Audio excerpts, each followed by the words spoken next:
Hello everybody, welcome to this special StreamGeeks industry interview. I have with me Justin Chan from Valley Creek, who's going to tell us all about live streaming and video production, all this and more coming up next.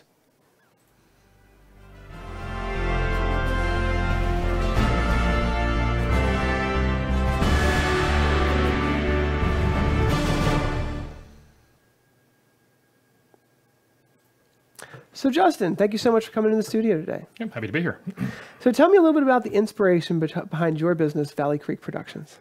So our company does wedding and event video work, and I always had an interest in video and production as a kid and growing up, and movies and TV, and getting into actual television meant having to relocate out of my home area. So wedding and event video just lended itself to me, and it allows me to continue to do what I love to do, which is producing content, but not having to go to Hollywood or New York City or anything like that. So, you know, that's a very empowering thought, that video producers and video production allows people to really bring these services to their hometown, right, to places that are outside the major metropolitan areas. That's really interesting.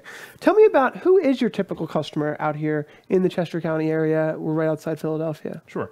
So about half our business is in the wedding space. So obviously we're looking at brides, so, and, targeting engaged brides and grooms. So typically mid-20s, female. And then that's about half our business, and the other half of our business is corporate production in the way of branding films and also event coverage like conferences and promotional video, things like that. Very interesting. So you have a wide variety of customers then, going from, the bride all the way to the corporate, right, marketing manager. Tell me, what would you say is your core service? I'd say the wedding market's our core service. And the reason we do corporate is just because we're dealing with a seasonality of the wedding business. So right now we're doing a lot of corporate work because, again, it's the middle of winter. No one wants to get married when the trees are brown and leaves are gone. So that's what allows the split. But I would say our main focus is the wedding area. So that's interesting, because you're the first person who came in and told us that weddings are actually the biggest part of their business. Tell me, how is online video, just the availability of it all over the past 5 to 10 years, how has it changed the way, interestingly about the wedding space in particular, how has it changed over the past few years about the end product that you're delivering? Sure. So the biggest thing with weddings is they want to share the content, and that wasn't the case 10 years ago. They had to get their video on a DVD or before that VHS tape, and they'd bring it up at home, they'd invite their friends over, and they pop the tape in. But now it's all social media and email and Instagram. So for us, the biggest change is the length of the product. They want short. They don't want we still generate a longer product for them, and that's more for them at home for like a full ceremony, full toasts and things like that. But ultimately, what gets the most view and what they want to share is that 2-minute piece, that 5-minute piece, because that's what the friends can watch, sneak away in the break room in their office and look at, and they can share on Facebook and social media. And that's been a major change for us, because when we first started, we were only delivering longer films, and now it's shorter and shorter, and trying to get as much as we can into a short piece. Very interesting. So let me dive off into this one with the social media. Which social media platforms are seeing the most use for these short videos? So right now, Facebook is the biggest area that we see play. So we will host the content. Normally, like they'll get the content physically on a flash drive with the files when we deliver everything, but initially we're hosting it all. So when we push it up, we see the Facebook share of the content the highest. I mean, some of our wedding films will see thousands of views for these couples that have a lot of friends and family. So that's the biggest. I mean, Instagram, to some extent, the challenge there is runtime. You're limited to a minute, so it's hard to get a lot into a minute. We're not posting as much there just because it's harder for us to get them to share it there compared to Facebook. It's a lot easier to click through on Facebook to share. So Facebook's definitely beating out YouTube then on the shareability. Correct. So we'll post to YouTube, but we'll always see a higher view count on Facebook than we will YouTube. We use Vimeo a lot as well. Oh, really?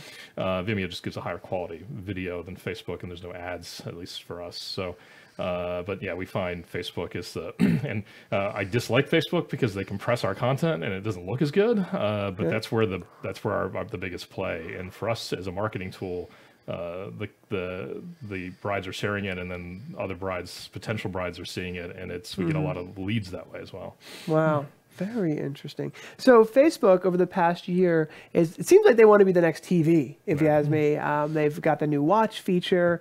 Live video is becoming a big thing. How has Facebook Live changed at all in the past year with a traditional video production company or from the weddings? I know that a lot of people can't make it to weddings, so the need to live stream a wedding so that family members in other places of the world can see it live.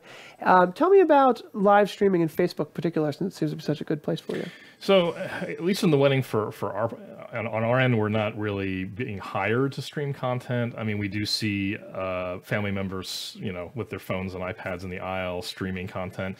For us, it's tricky. I mean, we offer an edited product, and we've only done a few streams here and there, and typically when we're doing those, we're running them off of separate equipment so that we have our edited product on one set, and we have a lockdown camera or something for streaming. But I'm seeing it more just for things like, if there's a cool moment at a wedding day, like we might stream something real quick, video clip of a band or something. And that's the same even for when we're out and about on events where we'll do a live stream of something that's happening. And that's obviously become very popular. We do a lot of drone work, and of course DJI ties into Facebook Live and YouTube Live on their apps. So there's a few times where, we might be at an event, and as we're doing drone footage for the product, we'll go ahead and live stream for a few seconds that we're over this property. It's like we're live over the Mendenhall Inn in Kennett Square, or where is that? That's technically Mendenhall, PA. And we're going to be at this event here in a few hours, and just give people a real live picture of where the video is about to be going. Right. But you haven't yet taken the next step to actually give them the live event. Correct. So, but you have done a live event. Can you tell me about the live event that you did do? Because I know it's early days for a lot of people. Right. You're probably, the nicest way to put this, probably least experience with live video that we've interviewed today. Right. A lot of people do multi-camera live shoots, all that's like what they do. But I'm interested from your perspective, because a lot of video producers, video production companies, they're starting to get into it. And it almost takes a whole nother degree, so I could understand why you haven't even started to add this as a service yet. Right. But tell me about your experience. Was it scary to do your first live stream? Doesn't sound like you've really done a multi-camera live stream ever before. Yeah, so at this point, we've only done like single camera live streams, and we've done it with I think it's what's called livestream.com. Is the Mevo camera? We use their like stream box, the little red box thing. Oh, so it's actually an encoder that just attaches to the HDMI of the camera. Right. And so we did the wedding. We did it that way. The challenges that we ran into with that, it was an outdoor ceremony, and we're trying to use Wi-Fi, from their property. Never use Wi-Fi. And well, this was back when that was the only option. I mean, it was pre LTE cell service. We weren't going to get fast enough through a phone connection back then. So I mean, the challenges.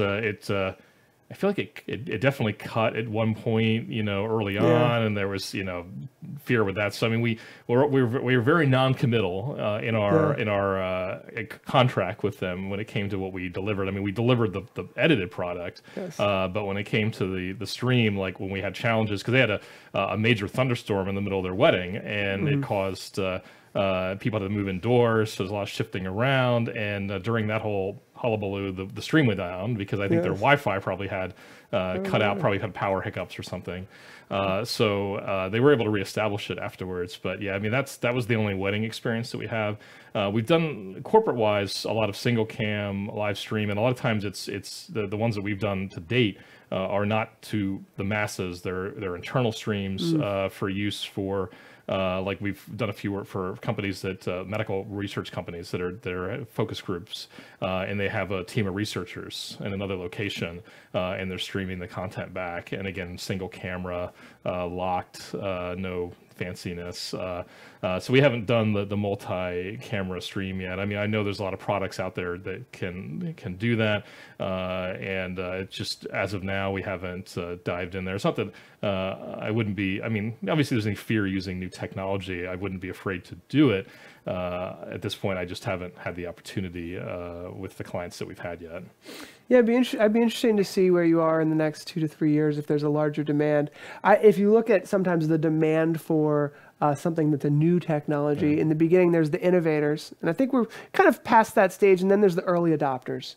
You know, maybe the innovators and the early adopters, like you said, maybe a lot of them are having some issues with the streaming on Wi-Fi and things of that nature.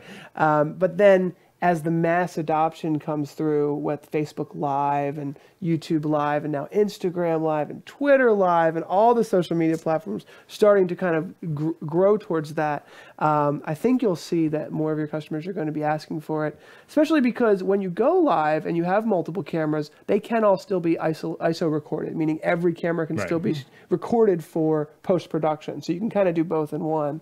But we also talked to one other person. His name was, I can't remember his name now, but he was in Israel and he only live streams weddings. And he's basically an add-on service to the video production company. That's right. Because there's a lot of video production companies who don't know how to live stream weddings or don't want to be involved with that portion because it really is a different beast. And so he would be an add-on to the video production company. They do all the post-production. They do all the cameras. He does all the streaming for that company. I can't remember his name. And that's, I mean, again, for the type of production we do when we're shooting weddings, it's a lot of run and gun. It's really quick, and that's where, in terms of what you'd want to stream for a wedding, is the other question. So we're shooting prep, we're shooting photo session outdoors. We're, you know, we're establishing drone shots of the space. Like for a wedding, do I need to stream that content? What do they want streamed? Probably just ceremony, maybe introductions and speeches. That's probably, I don't know that you need to stream 2 hours of dancing. Who's going to watch that? Yeah. So there is a different type of material that we're capturing for the end product that's different. Like we're shooting detail of the ballroom and the cake and things like that's not something we're going to stream necessarily. Yeah. So figuring out what that end product is. But it's interesting. You talk about Instagram and just the big thing with live streaming that I've seen is like it's the instant nature of the content, and it is impacting our business in some ways. One of my competitors had a wedding last year where there was a pretty famous singer that was brought in for the couple that no one knew, even he didn't know. And they shot, you know, they were shooting it, but some other folks were live streaming it and instantly posting it, and he didn't get a cut out of this amazing moment until about 48 hours later. But at that point, it was already running on NBC 10. It actually made it all the way to Good Morning America nationally, but it wasn't his footage, his awesome, you know, good camera footage. It was iPhone live stream content that was getting posted on Good Morning America and stuff because of the time that it took him to produce the content. So I do see this trend of like they need it now being a bigger deal, and streaming is part of that, of course. Yeah. Yeah, well, thank you so much for coming in. The last question I have for you, so we've been asking everyone in the local area. Of course, we've been interviewing people from Texas and from Alabama and California. But for the people that are in studio, and thank you so much for coming in, in the Westchester area, Philadelphia, apparently, Microsoft owns LinkedIn, and they produce a quarterly report. And in the January 2018 report, they're saying that the number 1 and 2 most scarce skills in Philadelphia are actually television and video production. So I'm guessing that may be because of a demand for so much video production. I would imagine coming from the corporate business space. Maybe they need more marketing videos. Maybe they need just a demand for video, and there's just not enough companies and employees to fill that demand. How do you feel about that? Yeah, so I've been the president of the Video Association for Philadelphia for the last 10 years, and there's definitely an increased demand for production, and I think a lot of it is the younger generation that's coming in is not as a lot of them are not as entrepreneurial as some of the. So you get a lot of folks that just want that job. So they're not starting their own businesses. They're going off to try to work for other people.